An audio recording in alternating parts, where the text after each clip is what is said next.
Hello, Cubs fans, and welcome to a brand new edition of Cubs on Tap, winning edition of Cubs on Tap. You got the Juice and Luce show today. I am Luce. He is Juice. Got to get all my directions right here. Buddy, before we talk about a Cubs win, a series win, lots to digest in today's game. How are you doing on this happy hump day? Doing good, man. Catching up from work. As you know, I took last week off for the BMW championship and did a show with those boys last night, kind of recapping what happened there. And now I'm back into the swing of Cubs baseball and coming back to a win and a series win, which is nice, but I'm still concerned. I got concerns over the course of this series that I watched from afar that I kind of want to get into, and I know you do too. Yeah, 100%, man. It's good to have you back. I know the BMW championship was a busy week for many of us here at On Tap last week, so it feels good to kind of be back into the usual groove of things. You got a very compelling lineup, speaking of, in your backyard, given your T-shirt you're wearing this evening. The boys look good tonight. You got Shaw in the lineup, Triantos, Alcantara's back and healthy. You gonna sneak over to the 4 wins after we're done here? I may go up to the rooftop. It's a little toasty. Out here, it's going to be toasty all week. Today would be the only game I could really go to because tomorrow I am coming back in. I am going to play at my country club for the first time in a long time. Nice. And they're going to do Sunday pins, which is nice. So I'll get to play the same hole setup as that the guys did on Sunday. So very cool. I'm excited about that. So I'm coming back into town tomorrow and going to do that. But yeah, I may sneak over there, and if not, I'll sneak up to the roof and just watch a little bit. Sometimes it's nice to just be upstairs and have that quick jet back into the elevator if I get too hot. So, but yeah, there's only like 2 homestands or 3 homestands left, and that'll be it. And I'll miss it, man. It's so fun over there. I know I say it so often on this show. But if you guys get a chance to go to South Bend, make a day trip, make a weekend trip, and catch the ball games, it's a lot of fun. There's a good amount of decent food out here, and you still got Notre Dame, and that's a cool campus to walk around in. There's some cool stuff around here, and the South Bend Cubs are one of those things that I think any Cub fan would be happy to enjoy over the course of a series, a game, a homestand, whatever. Heck yeah, man, and I will echo that. I need to get out to South Bend. I hope everybody else feels the same way. But speaking of things for Cubs fans to enjoy, Juice, we got a W today and a series win at that. Cubs win 6-4 over the Detroit Tigers. They ultimately take this series 2 out of 3 on getaway day, so it will be more than 24 hours from when we're recording at this very moment until they play next in Pittsburgh starting on Thursday, and we'll touch on that at the end of the show.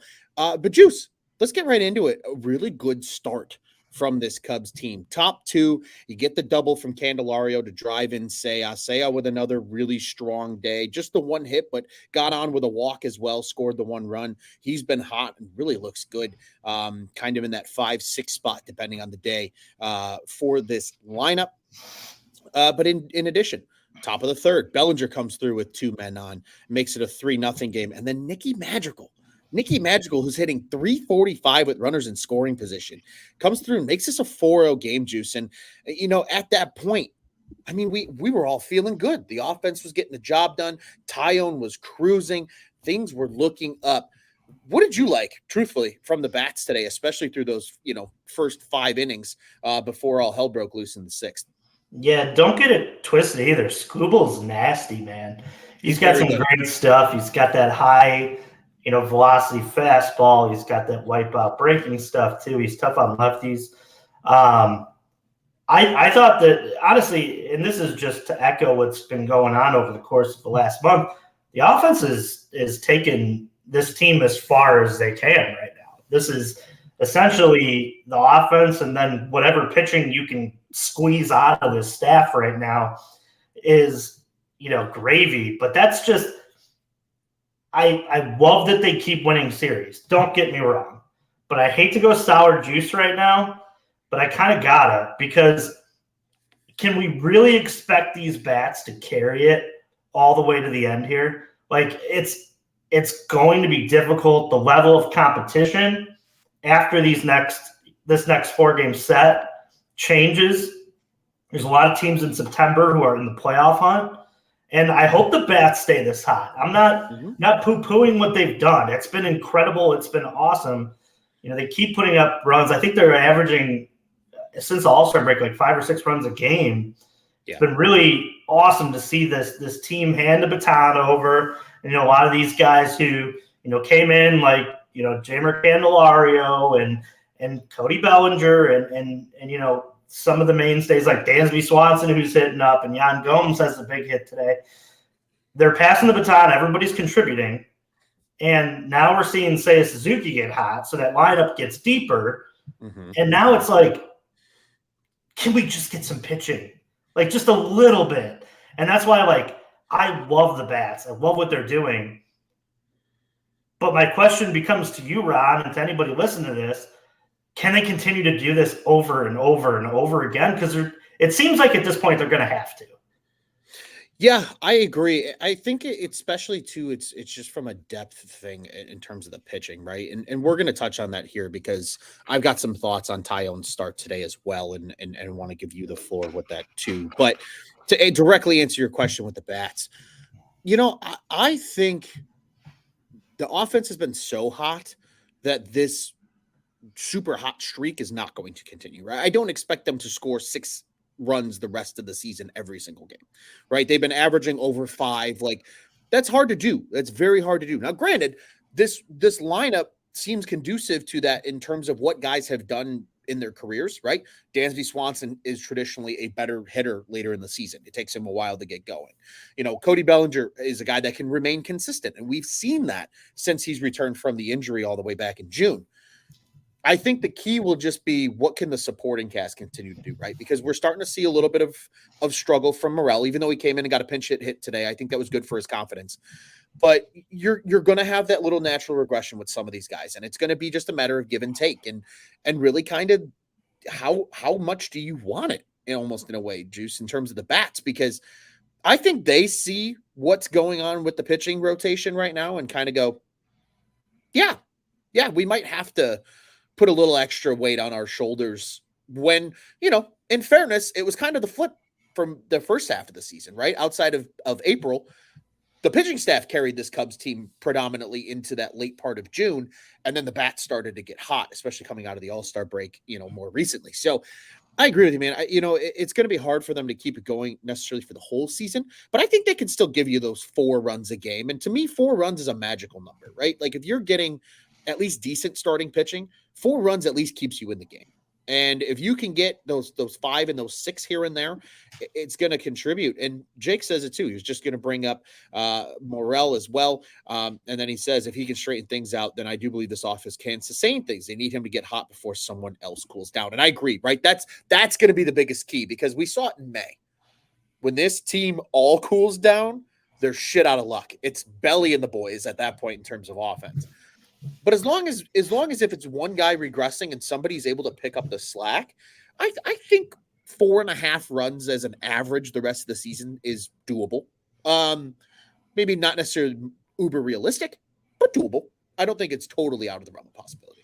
Yeah, I agree with you. I think that what's going to happen is obviously guys like Belly and Seiya and Candelario are going to have those ebbs and flows of the season where they end up having a little floor run here. And then the question is can guys like Morel and Ian Happ and Nico Horner and the guys who are semi-struggling right now, rise to the occasion and carry this team? Because over the course of the last couple of weeks, it's been your Candelarios, your Bellies, your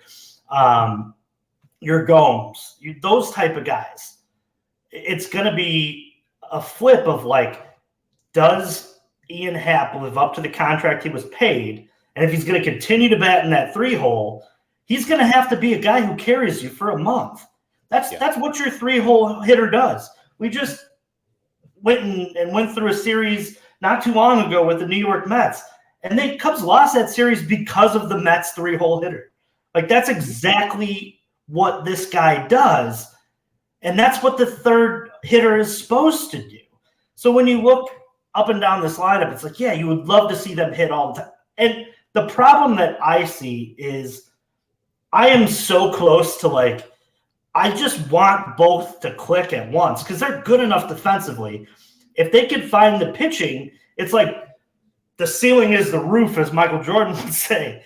You know, that's what's so frustrating as of right now, because when you look at the last couple series that they've had, the White Sox, the Royals, the Tigers, those are the times where you need to be buying high leverage arms like Merriweather and Elzaway some rest.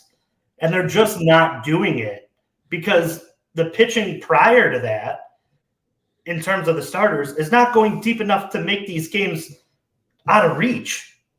And that's the 4 and 5 runs is great, but the Cubs desperately over the course of this next Pirates series need to buy some rest for some guys while winning going into this Brewers series. And Ron, you brought up, like, I think that they can score 4 runs too. I absolutely do too.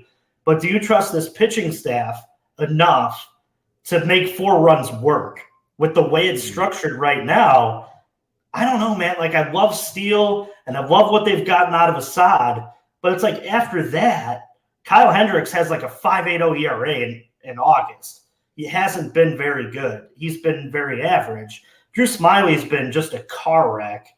And I love what I've seen out of JMO, and I hope that that's trending in the right way. But we're talking about a span of 10 to 12 starts where he's been really good.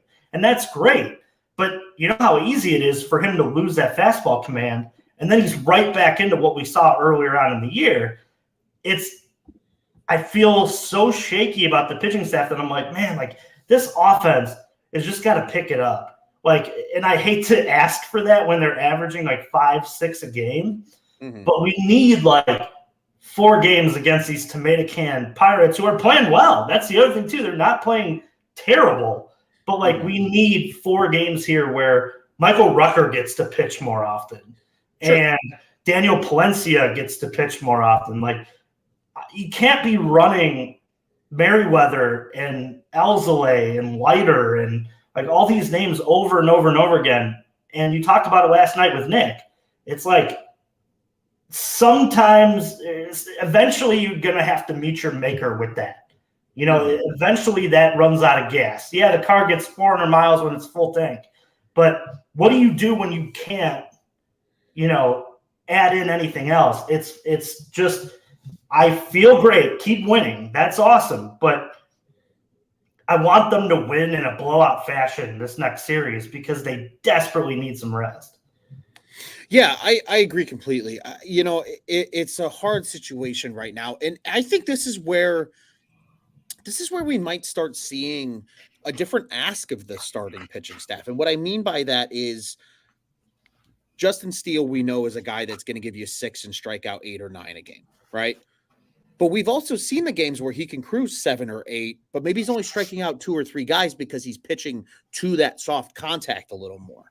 You know, I think there's a world where Ross could ask these guys, hey, I've seen you do it. Like, I know you can go 7 and maybe you're only striking out 2 or 3 guys, but you're keeping the ball in the yard. You're keeping the ball, you know, in play on the infield to your elite defensive infielders, and can make that work. And I really do think that that's going to be an ask. Some really good comments here, Juice, while you were talking as well. Jake bringing it up with regards to the lineup. He says, would you swap Happett and Candy in the lineup? I 1,000% would. I brought that up multiple shows ago about bringing Candy up into the 3 spot and letting him hit there. Guy's got 37 doubles and 60 ribbies already. Like, he's hitting incredibly well. And to me, he profiles really well. They did it with Belly, dropped him a little bit in the lineup to get right. And then he got right. They did it with Seiya, and you're starting to see him get right. I think Hap is the next guy that needs to get dropped in the lineup. And Steven says, Jake, never, in response to Boosh, Hap is more experienced and gets walks. Sure, he gets walks, but your 3-hitter needs to be that thumper. That needs to be the guy that people fear almost a little bit, right? And it could be Belly maybe. And maybe Jammer's your 4-hitter. But I really like Candelario's profile as a 3-hitter. I think he can do it, especially when you've got guys like Talkman and Nico in front of him, and then guys like Belly and Swanson and Seiya behind him. I think that 1 through 6 all of a sudden looks really, really good. And then, as Steven brought up, Gomes, probably your 7-8 hitter then. Madrigal, who he incorporates here in this comment as well, hitting in that 8-9. all of a sudden you've got truly a lineup that looks 9 deep, because I think a guy like Hap can get right there. He's going to get pitched differently in the 6 or 7 spot in this lineup versus the 3 spot. So I think that's something to keep in mind. And then Juice, to your point too, right, just about this series, Steven says that was closer than it really was, but only winning the series 19-17 in terms of runs scored against the lowly Tigers and the way the Pirates are playing right now. I don't know. Well, here's the thing about the Tigers. I feel like everybody severely overlooked the Tigers coming into the series. They're a little bit better than people give them credit for. And you and I, or pardon me, Tyler and I talked about it on Sunday's show. In my humble opinion, I thought they were going to need to win the first 2 games of the series because of how good Tariq Skubal is, right? I didn't think it was going to be win Monday, lose Tuesday, win Wednesday. I thought it was going to be win the first 2, lose on getaway day, and then go take care of business against the Pirates, just because a guy like Skubal is so good. So they're good. They're better than people give them credit for. Believe it or not, they're only 7 games out in that AL Central. Like, it's so bad. If they somehow played like the way they did against the Cubs for the whole season, the rest of the way, like, they could make noise in the AL Central. That's just how bad the division's been. The Twins are only as good as the Cubs in terms of record. I think they're 65-61 or 60. They're absolutely useless too, because they can't beat the Brewers for the life of them. And we'll talk about that here in a second. But, Juice, I just kind of wrapping up this thought too, and kind of leading into the pitching a little more, because I want to talk about Tyone's day. But to your point about Kyle Hendricks, right? You mentioned that 5.48 ERA so far in the month of August. Really, most of that was inflated by that start against the Braves, where he gave up 7. Since then, he has not given up more than 3 in his other 3 starts. So if they get that version of Kyle, especially in the last 2 games where he went 6 and then 6 1/3, that's what they're going to need out of Kyle Hendricks down the stretch here, right? It's not we need you to go out there and strike out a bunch of guys. Keep guys off base via the walk. I think that's key number 1. Don't get hit too hard. A little bit of a hard contact's okay, but try to keep it on the ground.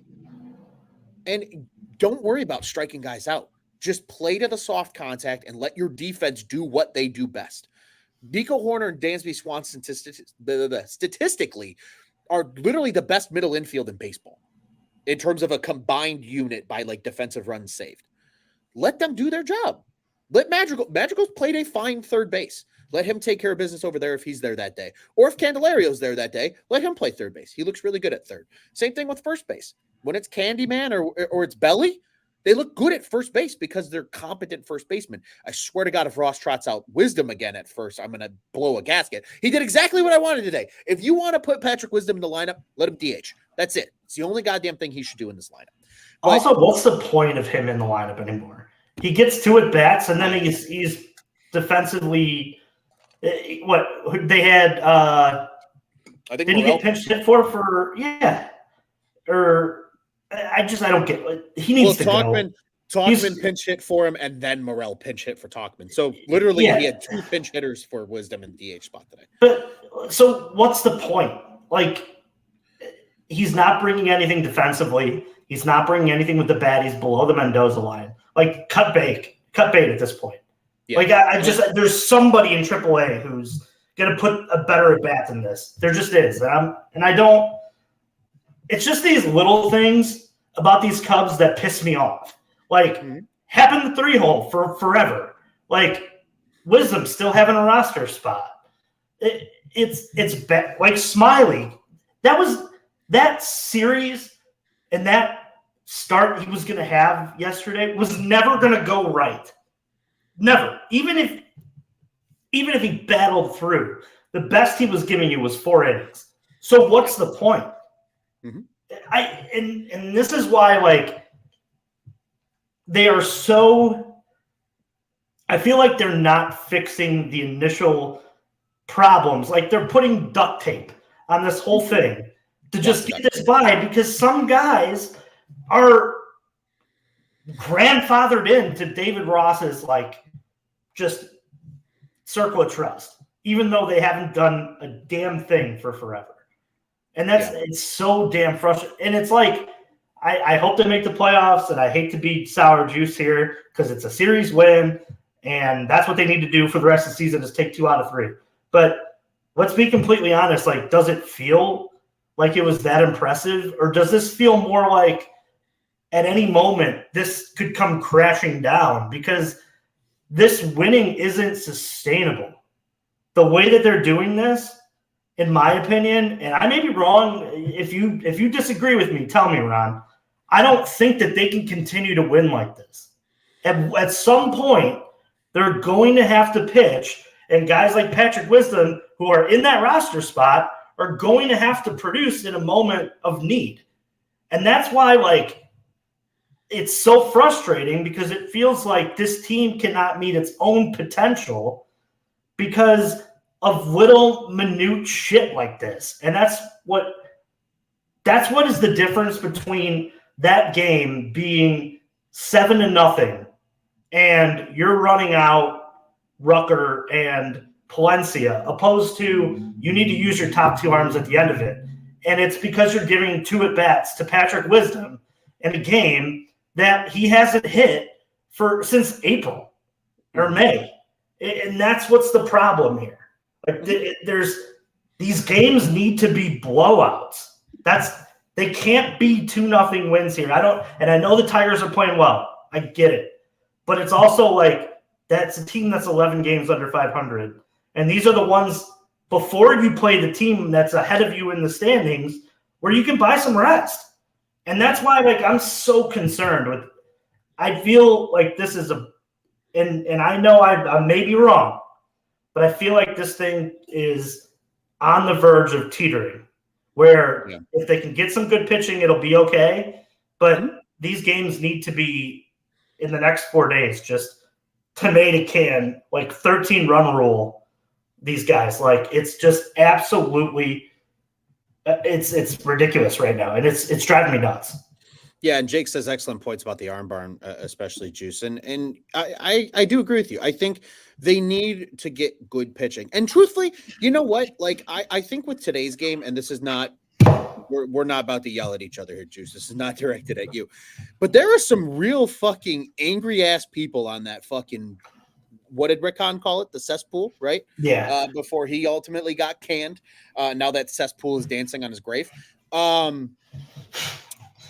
You know, there's a lot of people that were pissed with Tyone's outing today. And I kind of sit back and I look and I go, how? Because they're like, well, Ross didn't have anybody, you know, warming in the pen. And I think it was Dingers that tweeted it out. It was either Dingers or Jake from his personal account. But they said, they're like, how are you going to sit here and say he should have had somebody warming when going into the 6th inning, Tyone had a no-hitter and they had a 4-run lead? Of course he's just going to trot him back out there. He's only had 70-something pitches. And it's not like the hits prior were, you know, 104 on the exit velo. It was one infield hit. It was a little blooper liner, soft liner, and a walk. Soft contact. Exactly. Soft contact. So he was dealing. And then they had 1 inning where they got to him. And I mean, he got those 2 outs. I thought he was going to work out of it like a fucking magician. I was ready for it. And I might have punched a hole in my TV in excitement on accident. Like, it was getting to that level. And then again, and everybody's like, well, then it's a grand slam from Carpenter. Look at the fucking stats, people. Carpenter's their best hitter by a long shot. Coming into the series, he had an 880 OPS. I think their next highest guy was in like the high 7s. So it happens. That's baseball. It can change on 1 pitch, and it did. But, you know, to your point, Juice, like, I think Tyone had a good enough outing today. And then the one thing about this Cubs lineup that they somehow still managed to do is they put their nose to the grindstone and say, fuck it, we got to go out there and we got to get a run. And what did they do? They did that. Gomes comes through with the big hit. They get the lead. And then Nico, professional hitter Horner, puts together an incredible at-bat, does exactly what you would ask him to do, gives a charge into a ball to the warning track in right field with a guy on third base. You get the sac fly for the insurance run. Alzolay, of course, likes to heighten our blood pressure. I think that's just his motto lately. But he gets the save, and the Cubs get the win. You know, like you said, Juice, I think today in this series has definitely provided that concern level because now you're starting to see the chinks in the armor, right, of this Cubs team. They were so hot for so long. Everybody wondered, how in the hell are they going to get beat by anybody that is worth a shit, right? But now you're starting to see those little chinks in the armor, right? Because they won't adjust the lineup when guys are struggling. They finally give a guy like Christopher Morel a day off, right? Like I started the hashtag yesterday. Darren knows what's up. He was in the comments yesterday. He says, hashtag Candyman for the 3-0. Yeah. Like there's little, like you said, Juice, it's those little things right now.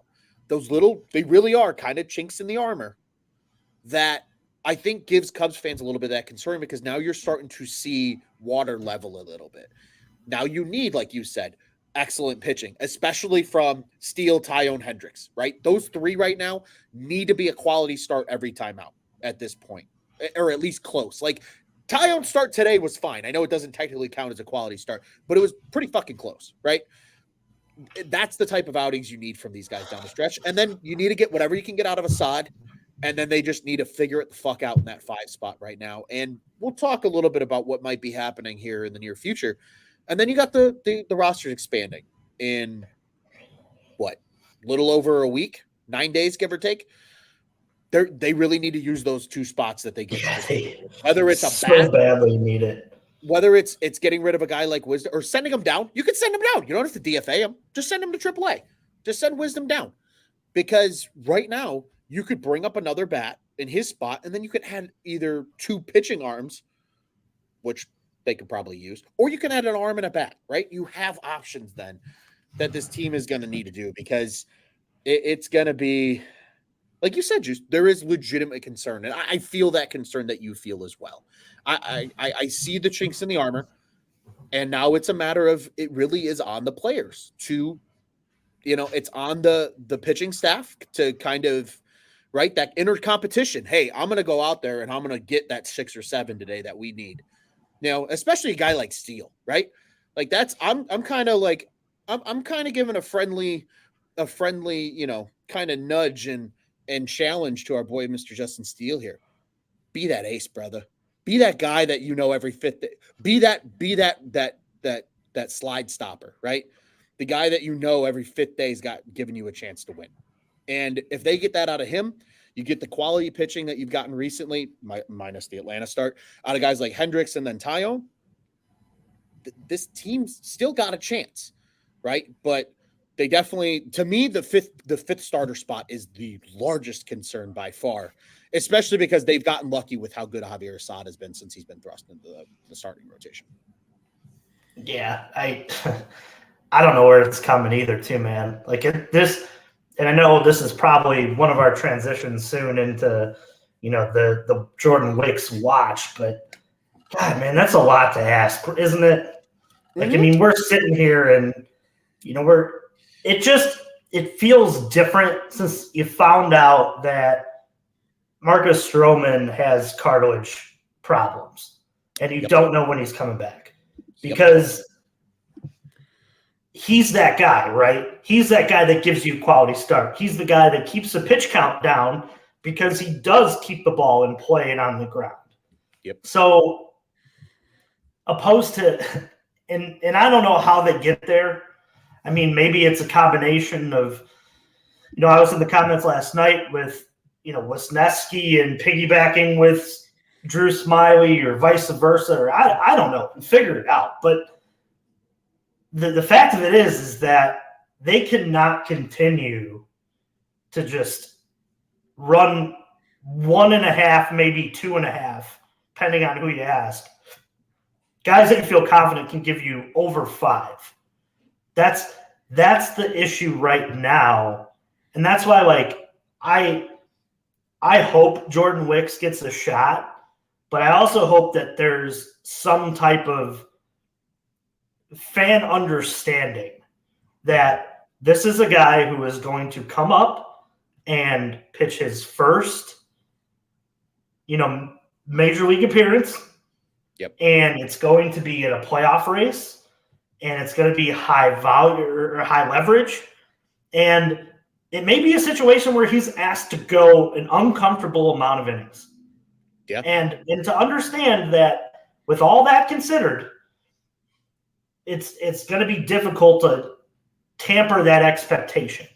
And that's what I hope, like, we all understand that, like, I think 5 2/3, if we can get that from everybody, if you could pencil me in every day from all these guys for at least 5 2/3, be fine. But this whole Drew Smiley thing every 5th day just depletes and sets everything off kilter. It really does. Because think about it. When he can only go 2 2/3 or 3 2/3, then you're piecing together 4 or 5 innings worth of baseball to get to the end, just to get to the end. Mm-hmm. And you're in a race where you have to win. So it's a very trying time. And if you look at September, some of the teams that they play are playing some of their best baseball of the year. Like, I mean, the Diamondbacks are going to be on – they're going to be around here soon. The Giants playing really good baseball. The Reds series is going to be a fight. You know, you're going to – and then at the end of the year, it's Milwaukee and it's Atlanta. Like, that's not easy. And to have your bullpen and your starting rotation in flux, like it's a scary time. I'm gonna be blunt, and I know they won a series, but I'm not sipping the whole Kool-Aid yet. I'm just not. This is a done deal that we should all, hold hands and sing Kumbaya and get ready for a playoff series, because there's a lot of figuring out to do. Comes down to the front office too to figure it out. I know you didn't go for another arm. Tyler and you talked about it, and you wish they did, but that's not there, and that's not walking through the door. Right. Nobody worth anything is so in-house. Figure out how you got to structure it, because it's a problem, and this is. I hate to be so damn negative, and I know it's not. It's some people will probably say on the show it's normal for me. AKA Scott Crawford. But I just want to paint a picture for people, because I don't want guys to be surprised if this thing does start to go a little off the rails a little bit, because it's at a dangerous point. Yeah, and I'm in agreement with you, Juice, and we're gonna go to the comment section here, because I think what I've learned is when Juice goes on a rant, the comment section blows up. So we're gonna dive into some of these here. Darren was responding to an earlier one about the 2-man call up. Then if you send Wisdom down, he call up a pitcher, right? And then there's roster games they can play there. In other words, Jake says he doesn't trust Assad to keep up the success. I think that's totally fair. He echoes that then with one bad start from Assad, and he would like to see swapped with Wesneski. Assad is solid in the pen. Interested to see what Hayden can bring to the rotation. I agree. I think it would be interesting to see what Wesneski can bring. My only concern is, again, kind of the same issue that you're running into with guys like Smiley is, are they stretched out enough? Because he has been pitching out of the pen for so long. Can he really give you that depth that you're going to need to get through enough innings without having to burn bullpen arms? So, and Scott's asking, who do you want his first start against? Pirates, for sure. It's got to be sooner than later. And then Steven says, can't just throw people into the fire either. Playoff push, so contribute right away and not miss a beat. Sure. But the problem is, like you said, Juice, right? That guy's not walking through the door. They have to make it work with the organizational depth that they currently have. And that probably is going to come down to players like Jordan Wicks and Javier Assad and Hayden Wesneski, who are going to have to find a way to play bigger roles. And I also think, too, to the people that were balking at the idea of paying Marcus Stroman $25 million again, need to take a quick look in the mirror and see now what happens when you take that cog out of the machine. There's a reason that everybody believes he's going to opt out of his $21 million player option, because the guy's that good, and you're seeing it now, what that rotation looks like without just, again, yes, he's not the Garrett Coles and the Scherzers of the world. They're going to K 10 and 12 every start, but he's going to go out there and give you a quality start every single time. And he eats innings. Yeah, and he's an inning eater. Eats innings. Like, that's the problem. The Cubs have too many guys in the rotation who don't eat innings. They don't. I think baseball in general has a problem with guys that don't eat. Well, that's that's an off-season conversation for us. Fair.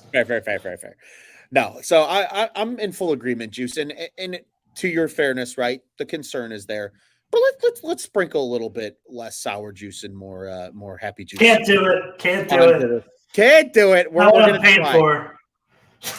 Jordan Wicks is on call-up watch, and again, nothing's confirmed yet. Everybody's hypothesizing. I saw somebody today say PCA's coming up because he got scratched. He got scratched. They literally said it wasn't for call-up reason. Like, it was just a rest thing. He's staying in Iowa for now.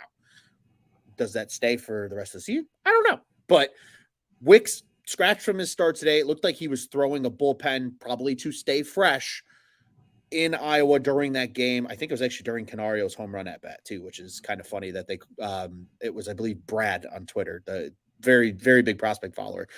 He noted, but to me, it seems like I don't want to call it ideal because I don't think anything's ideal at this point, but the targeted time of when we're probably going to see Wicks is on Sunday against the Pirates when Smiley is slated to start, because they released who's starting over the course of the next couple of games. We'll talk about tomorrow's starter. It's friend of the program. Everybody knows the drill there. But then it's going to be Hendricks Friday, Assad Saturday, and then currently it's Smiley Sunday, which can obviously change between now and then. So Juice, let's talk a little, just quickly here, a little more in depth about the whole Wicks thing, because you brought up a good point, right? He's going to get thrust into a situation that it's uncomfortable for your first start, right? There's a lot of pressure there. He's only gone over 5 innings once in the minors all season. He's typically a 4 2/3 to 5 guy. That's kind of his sweet spot. He doesn't go typically much less than that, but he's only gone 6 once. So it is probably going to be a lot of, he's going to be asked to do a little more than what he's used to at this point. I'm kind of okay with it, Juice. And just from the sense of, like, if you're the Cubs right now in a 2023 where admittedly there wasn't uber expectation, there was expectation, but not uber expectation. Let these guys just get that taste. Like, if it goes bad, it goes bad. At least you tried. But give them the opportunity, right? Because some guys are gamers. Some guys like that pressure, and it helps them step up and play better. Like, I think in Jordan Wicks' case, probably a big reason why he's settled in so quickly in Iowa, they're in a playoff chase at the AAA level, right? He's pitching in that similar environment right now in Iowa, just as he will be up here at the Cubs. Obviously more pressure at the major league level, but nonetheless, just kind of what are you excited to see potentially if he is called up? What are, help us level set what Juice is thinking with Wicks potentially on the way. So I saw a lot of him down here in South Bend. Oh, yeah. He has pinpoint location. He's got great stuff. He's got that changeup. That changeup may be one of the best changeups in all baseball eventually. Just going to throw that out there. It's very – I don't want to say it's like very Kyle Hendricks-esque because that's a huge compliment, but it's the best in the system. I'd make the argument it's probably the best changeup in the prospect system as well. And he has that nice, 91, 92 mile an hour fastball to go with it. Decent breaking stuff, not crazy good, but it's something that he's added kind of to his game. More or less a fastball changeup pitcher from the left side. But yeah, I think one way of describing Jordan Wicks is like bullish. He's very battle tested. He feels I feel like he fights through a lot, very competitive, great arm. I think he's got a great future. I think that's the kind of silver lining to just the 30,000 foot view of what his career is going to be. Now let's go down to more 10,000 feet to now. Let's see, what he can do. I think in terms of like calling it up now, why not? Because I always go back to what Hayden Wisniewski said about getting the call last year and getting that time. He had mentioned that he was happy to get the call because it allowed him to adjust to the league. It gave him time to figure out where things were, where, the coffee shops, the where to live, the little things that, we don't take into account when they're moving from, Iowa to Chicago and meeting teammates and being able to, establish a bond for next year. I think that always goes unstated. It's exactly why I said the same thing when Christopher Morel was called up a couple years ago. I said the same thing about Matt Mervis when he was called up, about how, now it's easier, the game, where things at, the staff, the nuances of Wrigley Field and things like that.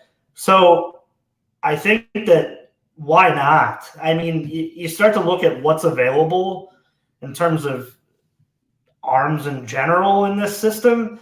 And you're not going to go with Ben Brown because Ben Brown's been dealing with an injury. I know it's not serious, but he hasn't pitched. He's not stretched out. Opposed to where Jordan has taken the ball. He's thrown, his bullpen today. He's pitched down in Iowa. I think that's the move that we can see coming. I have a sneaky suspicion, as you do, that it'll probably be Sunday. You just can't throw Smiley out for another start. You just can't. And especially not before this big 3-game set against the Brewers, because ideally you want to win that Sunday game and come home with all that momentum. Mm-hmm. Now, what happens if they throw Smiley out there to get shelled? You lose 13-0 or 13-4 or whatever, and now you're going into a series where you feel like, man, I got to win 3 here. Baseball is momentum, and I feel like maybe that excitement from calling him up and him making his debut, and maybe you get a day where Pittsburgh bangs it into the ground and he goes 6 innings or he goes 5 2/3, and that's all the momentum in the world. You win a baseball game, and now you're like, man, here we go, 3 against the Brewers. We're rested. We got all of our weapons lined up for this series, and you go for this series. And I think it's the perfect time. I really do. I think that they can soft land it in some ways, just to make it seem like he's not pitching against, the top of the top. They can move things around as more off days come in September. He would pitch that series in Pittsburgh, but after that, he would get a Reds team pretty free swinging. So that changeup would probably play pretty well. So his first 2 starts with 2 division rivals could be good matchups for him. So yeah. I think that that's a thing that they're looking at and kind of saying, yeah, let's bring him up, because I think that there's just so few options right now that this Cubs team's got to look inward. And he's a top 10 prospect with great stuff.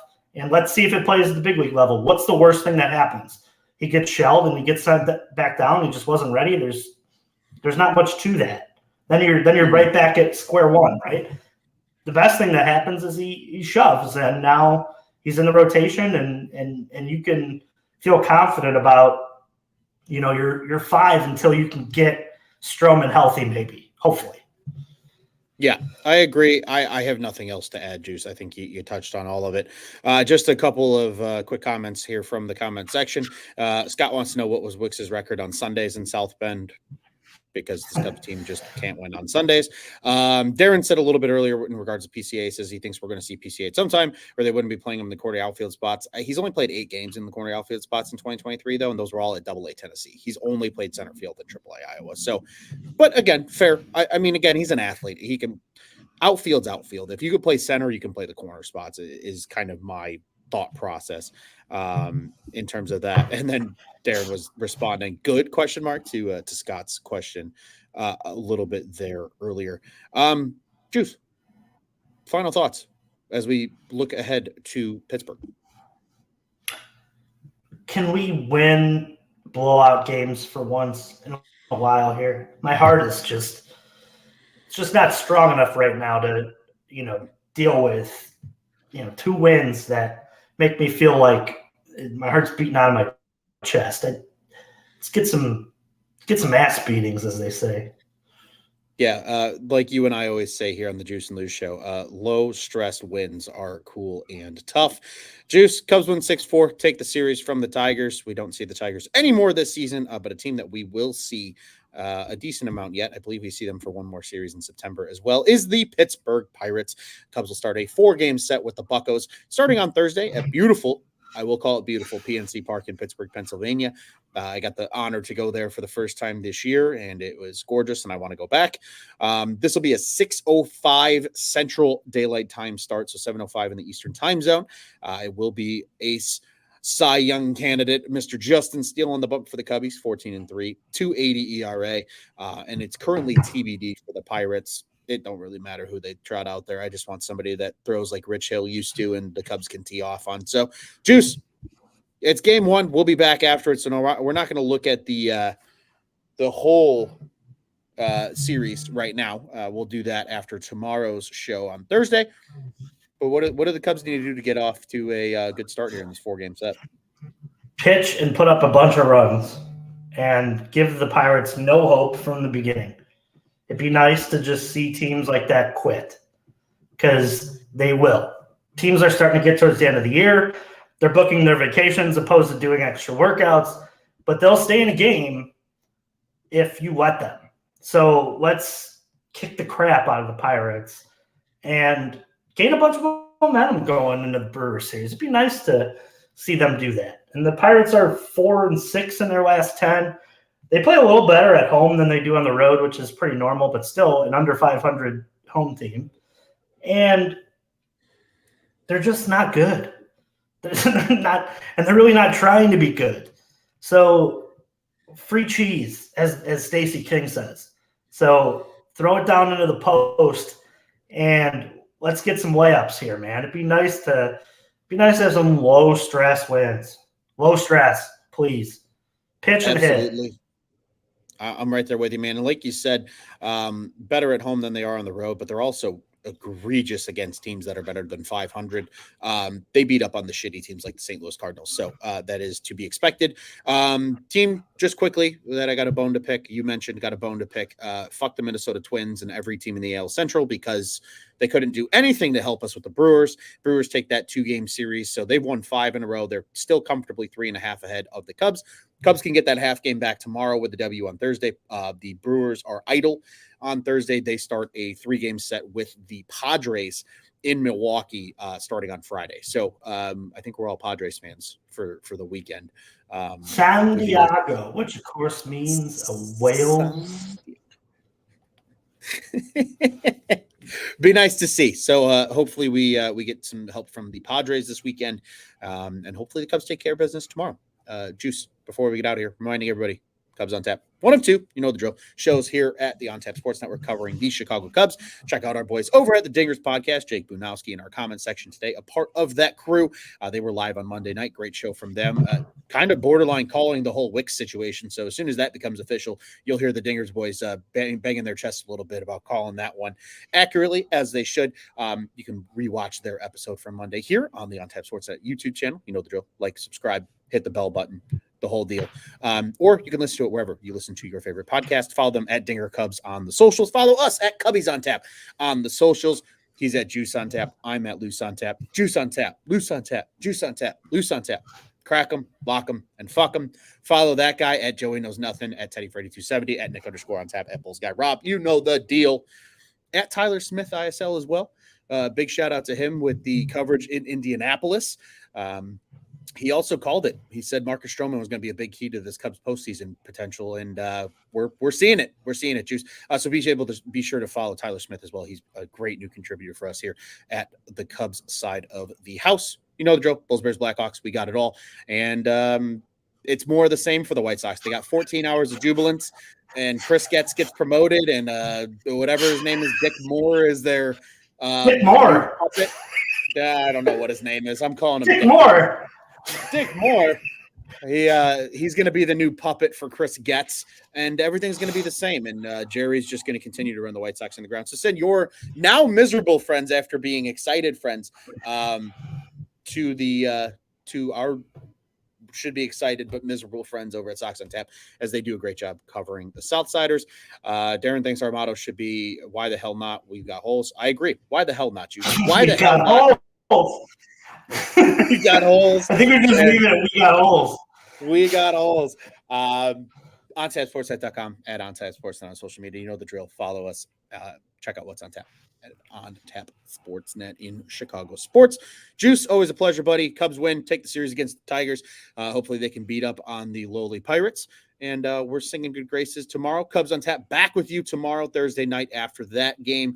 And then we will preview the rest of the weekend here and be back with you on Sunday after the conclusion of that series with eyeballs on that ever important series on Monday, Tuesday, and Wednesday of next week against the Milwaukee Brewers. Juice, what do you say, buddy? We get out here the only way we know how. The Cubs on Tap.